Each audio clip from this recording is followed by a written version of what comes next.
Mesdames et messieurs, après notre formation, il nous a été demandé si le réchauffement climatique est un mythe ou une réalité. Mais laissez-moi vous dire qu'après avoir entendu une telle question, j'ai été surpris, abasourdi, étonné, estomaqué et même constipé, au point de me demander si ce coach-là, il vivait sur la même planète que nous. Est-ce que Tata Jordana ne nous a pas fait venir un extraterrestre ou un plaisantin? Comment peut-on poser ce genre de questions au XXIe siècle? Mais, comme il faut répondre à cette question, je vous donne 2 faits. Au Togo,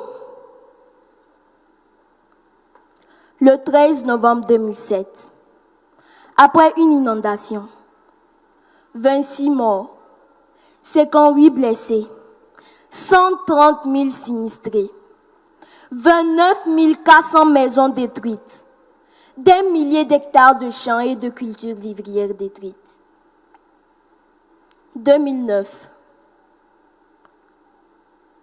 1er septembre 2009, au Burkina Faso, après une très grande pluie, 263 mm d'eau tombée en moins de 10 heures.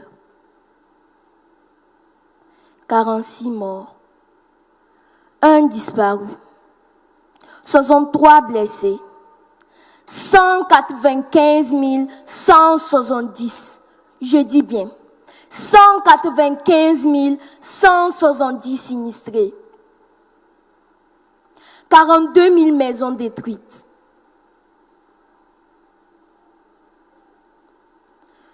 3 811, je répète, 3 811 enfants touchés psychologiquement. Coach, êtes-vous dans la salle? Il n'y a pas l'ombre d'un doute. Après l'exposé de ces 2 faits, le réchauffement climatique est une réalité. Il y a 50 ans, on n'entendait pas parler d'inondations, d'incendies, de forte chaleur, de sécheresse et j'en passe. Face à cela, que faut-il faire pour préserver ou restaurer notre planète? Merci. Mon frère Dito, tout comme toi, nous avons connu des effets néfastes du changement climatique. Ta question est légitime. Je ne demanderai pas de réduire les gaz à effet de serre. Je ne demanderai pas non plus de fermer les centrales nucléaires. Je n'ai pas la prétention de donner des leçons aux puissants de ce monde. Ils savent ce qu'ils doivent faire. J'ai une seule aspiration, celle d'amener ma génération à changer de comportement vis-à-vis de l'environnement. Par exemple, mes chers camarades, je vous en supplie, arrêtons de jeter les sachets plastiques n'importe où. Mettons-les dans nos poches ou dans nos sacs pour les jeter après à la poubelle. Cela serait déjà un grand pas pour préserver l'environnement. Dans nos pays déjà pauvres, n'empauvrissons pas notre environnement. Mais Lionel, faut-il nécessairement préserver l'environnement dans nos pays qui sont déjà pauvres et qui aspirent à s'industrialiser? Pour beaucoup, l'industrialisation à l'image des grands pays européens, asiatiques ou américains est la meilleure solution. Sommes-nous obligés de vivre comme des Américains? Sommes-nous obligés de vivre comme des Européens? Sommes-nous obligés de vivre comme des Chinois? La réponse à ces questions fait appel au président Noël Isidore Thomas Sankara quand il disait, et je cite, « Nous devons accepter de vivre africains. C'est la seule façon de vivre libre et digne. » En d'autres termes, nous devons être en mesure de créer notre propre développement en évitant les erreurs des autres.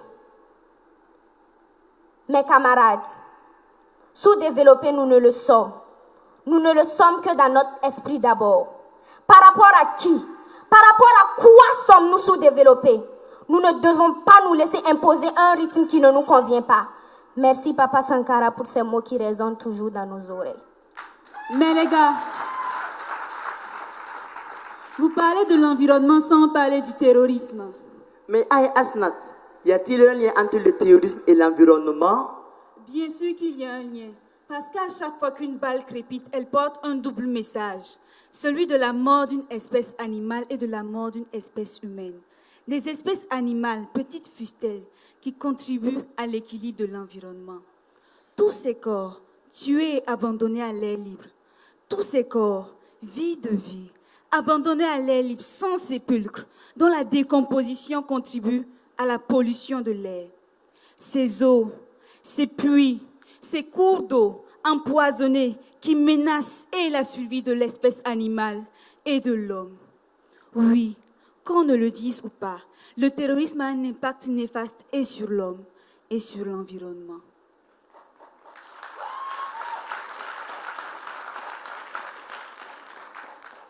Cher papa, maman, tante, oncle, autorités culturelles, politiques et religieuses, qu'avons-nous fait pour mériter un tel sort? Non seulement vous avez détruit la nature, et comme si cela ne vous a pas suffi, vous êtes en train de nous laisser des pays en ruine, ensanglantés, en pleurs, et j'en passe. Qu'avons-nous fait? Qu'avons-nous fait? Qu'avons-nous fait? Vos parents vous ont-ils fait cela? Mais que voulez-vous que nous fassions pour survivre? Asnat, je pense seulement qu'il faut qu'on se batte nous-mêmes. Ah! Ruth, c'est pour ça ici au Burkina Faso, les gens disent, celui qui se bat pour une chose là, c'est Que c'est pour lui la chose.